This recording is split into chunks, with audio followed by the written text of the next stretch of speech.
Hello నమస్తే welcome to my channel గణితం bye Pritam. మన థర్డ్ సిరీస్లో 26th వీడియో వచ్చేసి ఏంటంటే ఈ వీడియో కూడా మనము సర్కిల్ ప్రాపర్టీస్ని బేస్ చేసుకొని ఒక ప్రాబ్లమ్ని మనము డీటెయిల్గా చూద్దాము. ఓకేనా సార్? సో ప్రాబ్లం యొక్క క్వశ్చన్ ఏమి ఇచ్చిండు, find the equations to direct common tangents of circles x square plus y square plus 22x minus 4y minus 100 is equals to 0, x square plus y square minus 22x plus 4y plus 100 is equals to 0. So మనకి రెండు circles ఇచ్చిండు, ఆ circles యొక్క equations ఏంది ఇవి. ఇప్పుడు మనల్ని ఏం కనుక్కోమంటున్నాడంటే ఆ సర్కిల్స్కి డైరెక్ట్ కామన్ టాంజెంట్స్ ఏవైతే ఉంటాయో వాటి యొక్క ఈక్వేషన్స్ని కనుక్కోమంటున్నాడు. ఓకేనా? సో నేను మీకు గ్రాడ్యువల్గా సమ్ చేస్తున్నప్పుడు మీకు అన్నీ ఎక్స్ప్లెయిన్ చేసుకుంటూ వెళ్తా, మీకు క్లియర్గా అర్థమైపోతుంది. ఓకేనా? సో ఫస్ట్ నేను ఏం చేస్తున్నానో చూడండి. X square plus y square plus 2gx plus 2fy plus c is equals to 0 represents general equation of circle with centre minus g, minus f, radius root of g square plus f square minus c. So చూడండి, ఈ సర్కిల్కి మనకి centre వచ్చేసి minus g, minus f, radius వచ్చేసి root of g square plus f square minus c. So ఇప్పుడు ఈ formula లేదా ఈ సర్కిల్ ఈక్వేషన్ ఎందుకు రాసుకున్నామంటే మనకి ఏవైతే సర్కిల్ ఈక్వేషన్స్ ఇచ్చిండో ఈ సర్కిల్ ఈక్వేషన్స్ అనేవి మనకి జనరల్ ఈక్వేషన్ ఆఫ్ సర్కిల్ ఫార్మాట్లో ఉన్నాయి. సో వీటికి సెంటర్ ఎట్లా కనుక్కుంటాము, యూజింగ్ దిస్ ఫార్ములా. ఓకేనా? సో నేను రెండు సర్కిల్ ఈక్వేషన్స్ తీసుకున్నా. సో ఫస్ట్ సర్కిల్ యొక్క సెంటర్ ఏంది, C1 ఇది ఈక్వల్స్ టు ఫార్ములా ఏంది మైనస్ g, మైనస్ f కదా. సో మనం ఎట్లా కనుక్కుంటాము చూడండి. ఇప్పుడు ఈ సర్కిల్ చూసినట్టయితే మనకి g ఎక్కడుంది, ఇక్కడ. సో ఎక్స్ కోఎఫిషియంట్ వచ్చేసి 2g కదా. ఇప్పుడు నేను 2gని హాఫ్ చేసినాను అనుకోండి, 2g/2 is nothing but g కదా. సిమిలర్గా y కోఎఫిషియంట్ ఏంది 2f కదా. ఇప్పుడు 2fని నేను హాఫ్ చేసినాను అనుకో, నాకు f వస్తుంది కదా. సో ఇక్కడ నేను g ఈ ఫార్ములాలో gf పెట్టేస్తే నాకు సెంటర్ వచ్చేసినట్టే. సో క్లియర్గా అర్థమైందా? సో C1 ఇది equals to minus g, minus f కదా. సో ఫస్ట్ మనం g కనుక్కుందాం. ఎక్స్ కోఎఫిషియంట్ ఏంది, ఒక్క నిమిషం.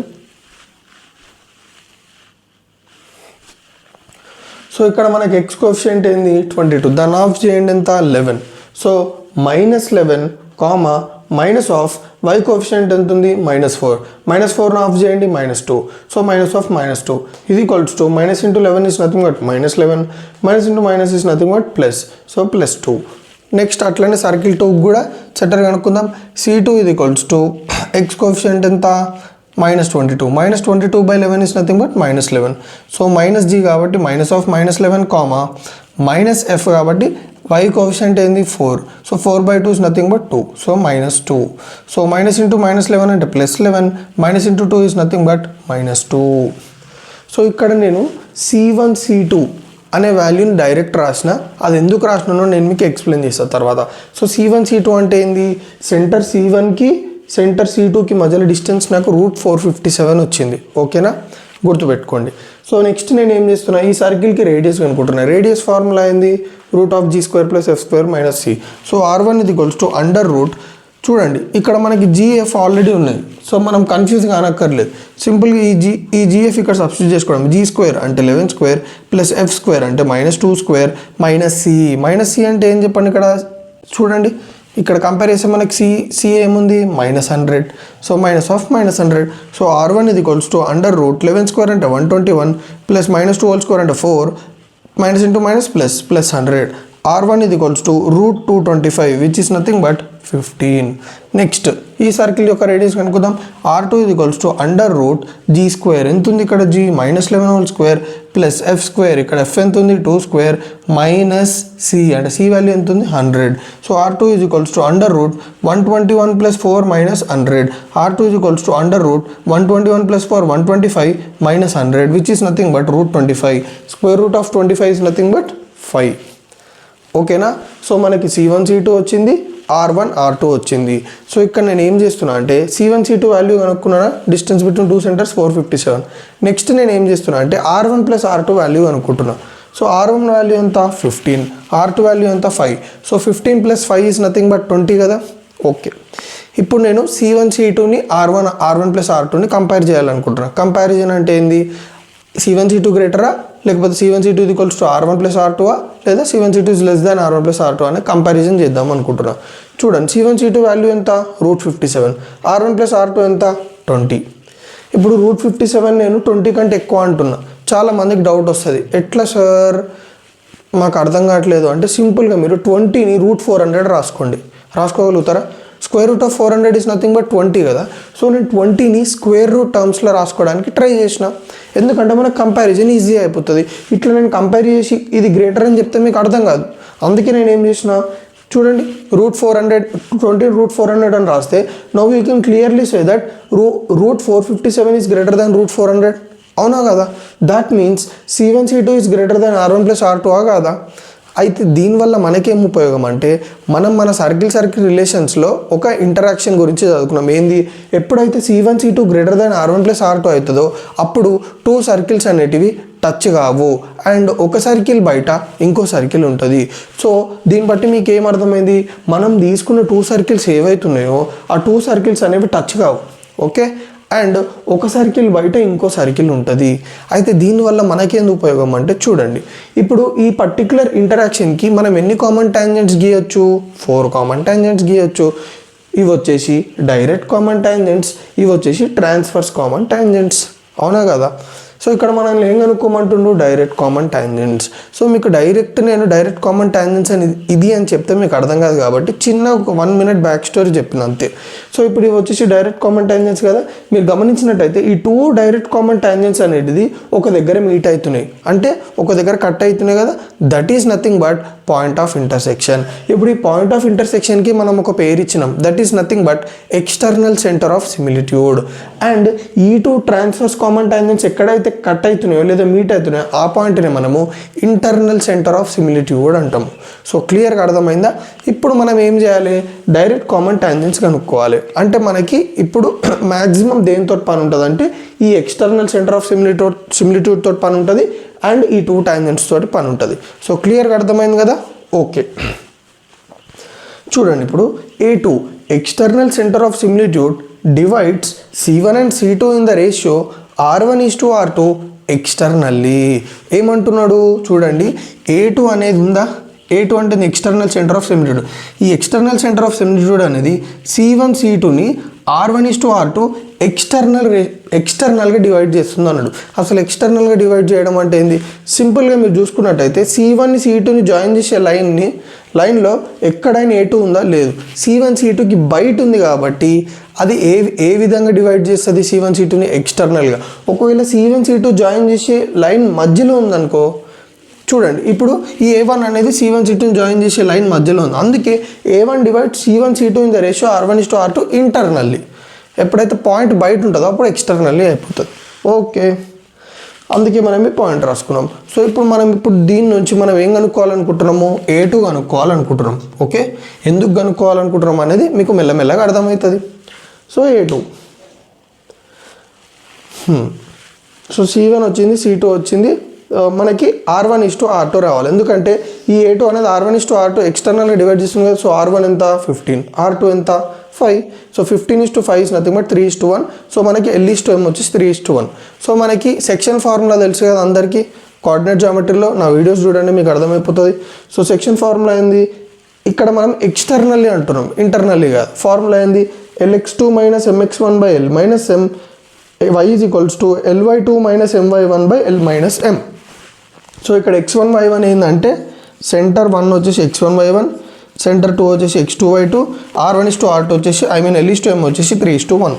So x is equals to చూడండి Lx2 మైనస్ mx1, L ఎంత 3 × 11 మైనస్ mx1 అంటే m ఎంత 1 × 11 sorry by L minus m అంటే 3 - 1. x ఈజ్ ఈక్వల్స్ టు 3 × 11 అంటే 33 minus into minus plus 11/2. So 33 + 11 అంటే ఏంది 44 కదా. 44/2 is nothing but 22. y is equals to Ly2 minus m/1/L minus m. y is equals to L × y2 అంటే 3 × y2 ఏముంది -2 minus m ఎంత 1 × y1 which is nothing but 2 by 3 - 1. Okay, so y is equals to 3 into -2 అంటే -6, -1 into 2 is nothing but -2/2. So -8/2 is nothing but 2 1s are 2 4s are. So x point y point ఎంత 22, -4. So మనకి ఏమొచ్చేసింది ఇప్పుడు external centre of similitude వచ్చేసింది. ఏందది 22, -4. Okay, ఇప్పుడు ఇది వచ్చిన తర్వాత ఏం చేస్తున్నామని చాలా చాలా ఇంపార్టెంట్, జాగ్రత్తగా వినండి. ఇప్పుడు నేను ఈ రెండు డైరెక్ట్ కామన్ టాంజెంట్స్ ఉన్నాయి, ఒకదాన్ని 1 అనుకున్నా, ఒకదాన్ని 2 అనుకున్నా. సో ఇప్పుడు నేను చూడండి టాంజెంట్ 1 అంటే ఈ టాంజెంట్ 1 ఉందా, ఈ టాంజెంట్ 1 అనేది ఎక్కడి నుంచి పాస్ అవుతుంది చెప్పండి, ఏ పాయింట్ నుంచి?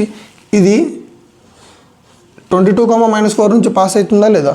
So tangent 1 is passing through 22, -4 and touches s is equals to 0. చూడండి, నేను ఈ సర్కిల్ని s ఈజ్ ఈక్వల్స్ టు 0 అనుకుంటాను, ఈ సర్కిల్ని s dash is equals to 0 అనుకుంటున్నాను. సో చూడండి, ఈ టాంజెంట్ 1 అనేది s is equals to 0 touch అవుతుందా లేదా? ఎస్. సో చూడండి, ఫస్ట్ నేను ఏం చేస్తున్నా అంటే ఇప్పుడు ఈ టాంజెంట్కి ఒక ఈక్వేషన్ కనుక్కోవాలనుకుంటున్నా. సో టాంజెంట్ అంటే ఏంది, లైనే కదా. సో దానికి లైన్ ఈక్వేషన్ కనుక్కోవాలి టాంజెంట్కి. ఎట్లా? సో బేసికల్గా మనం ఒక లైన్కి ఈక్వేషన్ కనుక్కోవాలంటే స్లోప్ ఉండాలి, పాయింట్ ఉండాలి. సో ఇక్కడ నేను ఏమనుకుంటున్నా అంటే ఈ పర్టికులర్ టాంజెంట్ యొక్క స్లోప్ని m అనుకుంటున్నా. ఓకే, స్లోప్ వచ్చేసి m అనుకుంటున్నా దీనిది. అండ్ పాయింట్ వచ్చేసి ఏంది చూడండి, ఇది 22, -4 నుంచి పాస్ అవుతుంది కదా. సో అది వచ్చేసి పాయింట్. సో చూడండి, equation of line passing through x1 y1 and having slope m is y - y1 is equals to m into x - x1. Slope ఏంది m, so mm. Next x1 y1 ఏంది 22, -4. So substitute చేయండి, y - y1 ఎంత -4 is equals to m into x - x1. x1 ఎంత 22. So y minus into minus plus y plus 4 is equals to mx m into -22 -22m. So దీన్ని reorganise చేసి రాస్తే అంటే సింపుల్గా వైని 4ని అటు సైడ్ పంపించుకోండి. So mx - y -4 -22m is equals to 0. So మనకి ఇప్పుడు ఈ పర్టికులర్ టాంజెంట్ 1 యొక్క ఈక్వేషన్ వచ్చింది. ఇక్కడనే చాలా చాలా చాలా ఇంపార్టెంట్, జాగ్రత్తగా వినండి. ఇప్పుడు ఈ లైన్ అనేది, ఈ టాంజెంట్ అనేది ఈ సర్కిల్ని టచ్ చేస్తుందా లేదా? సో మనకు ఆల్రెడీ మనం ఒక ఇంపార్టెంట్ కండిషన్ నేర్చుకున్నాం. ఒక లైన్ అనేది సర్కిల్ని టచ్ చేస్తే ఏమవుతుంది, పర్పెండిక్యులర్ డిస్టెన్స్ ఇది equals to radius. So if a line touches circle then perpendicular distance from centre to line is nothing but radius. ఏమంటున్నాడు, ఎక్కడి నుంచి, సెంటర్ నుంచి ఈ పర్టికులర్ లైన్ ఏదైతుందో దానికి మధ్యలో డిస్టెన్స్ ఎంత d అనుకుందాం, ఈజ్ ఈక్వల్స్ టు r అని అంటుండు. అది వచ్చేసి కండిషన్. సో ఇప్పుడు మనం ఏం చేస్తాము, దీనికి పర్పెండిక్యులర్ డిస్టెన్స్ కనుక్కొని సెంటర్ నుంచి మనము we'll equate it to radius. దీనివల్ల మనకి యూజ్ ఏంటంటే ఇక్కడ మనకు ఒక వేరియబుల్ ఉంది చూడండి, ఈ పర్టికులర్ లైన్లో m అనేది variable. So we can find the value of m. So ఇక్కడ వరకు క్లియర్గా అర్థమైందా? ఓకేనా? సో స్వామి మనం ఇందాక ఎక్కడి వరకు చేసినాం స్వామి? చూడండి, మనము ఆ లైన్ ఈక్వేషన్ అనేది కనుక్కున్నాం స్వామి. సో ఇప్పుడు మనము ఈ లైన్ ఈక్వేషన్ కనుక్కున్నాము అండ్ సెంటర్ వచ్చేసి ఏంది -11,2, రేడియస్ వచ్చేసి ఏంది 15 ఫస్ట్ సర్కిల్. సో ఇప్పుడు మనము పర్పెండిక్యులర్ డిస్టెన్స్ ఇది ఈక్వల్స్ టు రేడియస్ అనే కండిషన్ని సాల్వ్ చేస్తాం. ఎట్లా సాల్వ్ చేస్తాము, మనకు లైన్ ఉంది, పాయింట్ ఉంది. So perpendicular distance and radius ఇచ్చాను 15. సో ఫార్ములా ఏంది, perpendicular distance formula mod of ax1 + by1 + c √a² + b². ఇక్కడ మనకి లైన్ ఈక్వేషన్ వచ్చేసి ఇది అండ్ రేడియస్ వచ్చేసి 15. ఏ వాల్యూ ఎంత చెప్పండి, x కోఎఫిషియంట్ ఏంది m. సో b వాల్యూ ఎంత, y కోఎఫిషియంట్ -1. c వాల్యూ ఎంత, కాన్స్టెంట్ -4 -22m. x1 y1 ఏంది -11,2. సో పర్పెండిక్యులర్ డిస్టెన్స్ సబ్స్టిట్యూట్ చేయండి. a అంటే ఎంత, m ఇంటూ x1 అంటే -11 plus b -1 into y1 2 c -4 -22m by √a² + b² అంటే m² plus -1 whole square. ఓకేనా?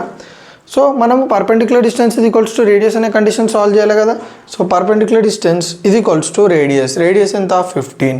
So solve చేయండి, -11m -22m అంటే -33m, -2 -4 is nothing but -6 by √m² అంటే m² plus -1 whole square అంటే 1 ఇది ఈక్వల్స్ టు 15. తర్వాత నేను ఏం చేసిన, ఈ √1 + m² అటు సైడ్ పంపించిన.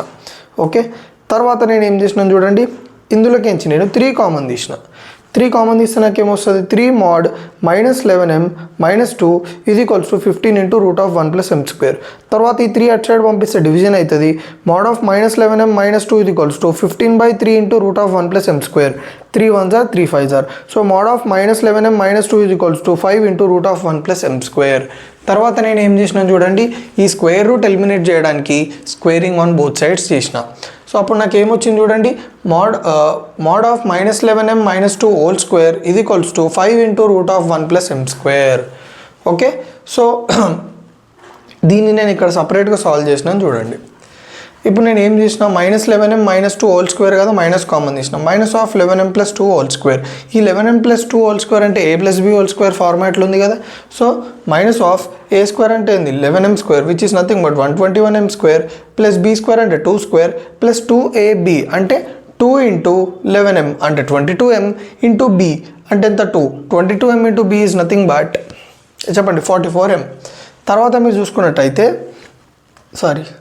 ఈ మైనస్కి మనము స్క్వేర్ అప్లై చేయలేదు. సో ఈ మైనస్ ఎంత, minus into minus is nothing but plus. So 121m² + 4 + 44m అట్లా వచ్చింది మనకి. ఓకేనా, ఈజ్ ఈక్వల్స్ టు 25. ఇక్కడ ఏమైంది, ఈ రూట్ స్క్వేర్ క్యాన్సిల్ అయిపోయి 5కి స్క్వేర్ అప్లై చేస్తే 5² 25, దీనికి క్యాన్సిల్ అయిపోతుంది 1 + m². So 25 into 1 25, 25 into m² is nothing but 25m². So క్లియర్గా అర్థమైందా స్వామి? తర్వాత నేను ఏం చేస్తున్నా, రైట్ హ్యాండ్ సైడ్ ఉన్న టర్మ్స్ అన్ని లెఫ్ట్ హ్యాండ్ సైడ్కి షిఫ్ట్ చేస్తున్నా. 121m² + 4 + 44m -25 -25m² is equals to 0. 121m², 25m² cancel subtract చేస్తే 96m², 44m అట్లనే రాసేసి +4 -25 అంటే -21 ఈజ్ ఈక్వల్స్ టు 0. సో మనకి ఏమొచ్చింది ఇక్కడ 96m² + 44m -21 is equals to 0. Students ఫార్ములు చాలా మట్టుకు కన్ఫ్యూజ్ అయ్యేది ఇక్కడనే. వన్స్ మనకి ఈ పాయింట్ దగ్గరికి రీచ్ అయిన తర్వాత వాళ్ళు ఫర్దర్గా సాల్వ్ చేయలేకపోతున్నారు. ప్రాబ్లం ఏంటంటే ఇక్కడ చూడండి, దీన్ని ఎట్లా సాల్వ్ చేస్తాం, it is quadratic equation in m కదా. సో మనం క్వాడ్రాటిక్ ఈక్వేషన్ ఎట్లా సాల్వ్ చేస్తాం, టూ మెథడ్స్ ఉన్నాయి, using factorisation, using formula.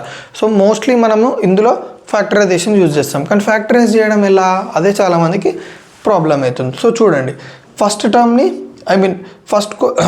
టర్మ్ని last టర్మ్ని multiply చేయండి, మనకి ఎంత వస్తుంది 2016. So -2016m². ఓకే, ఇప్పుడు దీనికి మనము ఫ్యాక్టర్స్ కనుక్కోవాలి.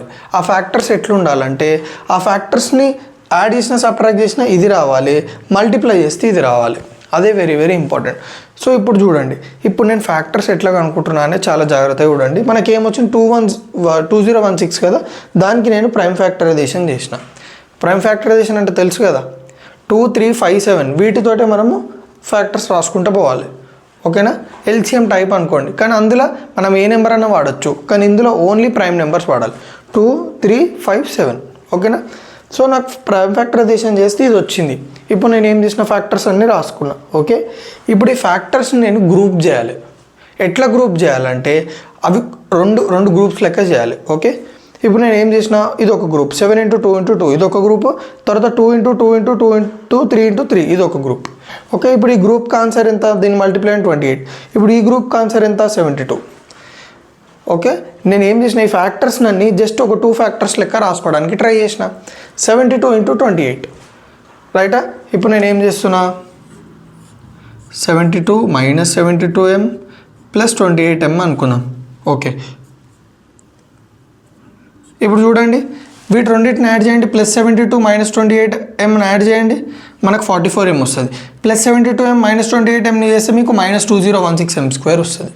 అయితే చాలామందికి ఏంటంటే ఈ గ్రూపింగ్ ఎట్లా చేస్తారు, మీరు చెప్పేసిరు 2 గ్రూప్స్గా చేసి వాటిని 2 ఫ్యాక్టర్స్ లెక్క రాసుకోండి అనుకో. చేయడం ఎట్లా అంటే trial and error method. So మీరు చెక్ చేసుకోవాలి. ఓకే, 2 × 2 × 2 ఫస్ట్ ఒక గ్రూప్ చేయండి, ఇంకో గ్రూప్ చేయండి, వస్తలేదా ఇంకో గ్రూప్ చేయండి. సో యాక్చువల్గా అయితే మ్యాక్సిమం మనకి సేమ్ ఏమంటారు నెంబర్స్ తోటి సమ్ అనేది మనకి ఎగ్జామ్లో వస్తుంది. ఇన్ కేస్ వేరే నెంబర్స్ వచ్చినాయి అనుకోండి, మీకు తెలియాలి కాబట్టి నేను ఇట్లా ఒక ఈజియెస్ట్ వే చెప్పిన. ఓకేనా, సో మనకు వచ్చిన తర్వాత 76m ఎట్లా రాసుకుంటాం, 96m² - 28m + 72m - 21. 4m ఇప్పుడు కామన్ ఏం తీసినాం, 4m × 24m - 7 + 3 × 24m-7.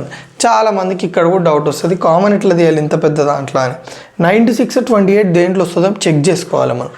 Okay, check చేసుకున్న తర్వాత 4m వస్తుంది, మనకి 4 వస్తుంది. So 24m-7. తర్వాత మళ్ళీ మీకు ఇక్కడ డౌట్ వస్తుంది, ఇక్కడ కామన్ ఏం తీయాలని. ఇక్కడ మీకు డౌట్ వచ్చిందంటే సింపుల్గా ఇక్కడ ఏమొచ్చిందో ఫస్ట్ ఇక్కడ రాసేయండి. ఓకే, దాని తర్వాత ఏం చేయాలంటే ఇది తెలియదు అనుకుందాం. ఫర్ ఎగ్జాంపుల్ ఇది ఒక్కటే తెలుసు, నేను ఏం చేసిన ఇది ఇక్కడ రాసేసిన. తర్వాత ఇది ఉందా, ఫస్ట్ టర్మ్ ఉందా, ఈ ఫస్ట్ టర్మ్ని కామన్ తీసిన దాంట్లో ఫస్ట్ టర్మ్తో డివైడ్ చేయండి. 72m/24m అంటే మీకు 3 వస్తుంది. చూడండి, 72m/24m. క్యాన్సిల్, 24 1 24 3 3. ఇట్లా కూడా చేసుకోవచ్చు ఈజీగా మీరు. సో తర్వాత ఏంది, కామన్ తీస్తే 24m-7, 4m + 3 = 0, 24m-7 = 0, 24m = 7, m = 7/24, 4m = -3, m = -3/4. So మనకి m ఎన్ని వాల్యూస్ వచ్చినాయి, ఇట్ ఈస్ క్వాడ్రాటిక్ ఈక్వేషన్ కాబట్టి క్వాడ్రాటిక్ ఈక్వేషన్కి 2 సొల్యూషన్స్ ఉంటాయి, 2 సొల్యూషన్లు వచ్చినాయి. సో ఇప్పుడు సింపుల్గా ఏం చేయాలి, మనకి ఎక్కడైతే ఈ లైన్ ఈక్వేషన్ ఉందో ఆ లైన్ ఈక్వేషన్లో మనం you have to substitute m = 7/24, m = -3/4. మనకి ఎన్ని వస్తాయి, 2 లైన్ ఈక్వేషన్స్ వస్తాయి. మనకు డైరెక్ట్ కామన్ టాంజెంట్స్ ఎన్ని ఉన్నాయి, 2. సో ఈ రెండింటిని అందులో సబ్స్టిట్యూట్ చేసి 2 లైన్ ఈక్వేషన్స్ వస్తాయి కదా, that are equations of direct common tangents to the given pair of circles. So క్లియర్గా అర్థమైందా. ఇక్కడ నేను కొంచెం ఎలాబొరేట్ చేసి చెప్పడం ఎందుకంటే ఒకవేళ ఎగ్జామ్లో మనకి ఇదే సమ్ కాకుండా కొంచెం నెంబర్స్ మార్చి ఇచ్చినా కానీ you should be able to do the sum. ఇక్కడ మీకు కన్ఫ్యూజ్ కావద్దు కాబట్టి ఇక్కడ చెప్పిన. సో నా వీడియోస్ ఏమైనా మీకు కొంచెమే యూజ్ అయితే తెలుసు కదా ఏం చేయాలో. జై శ్రీరామ్.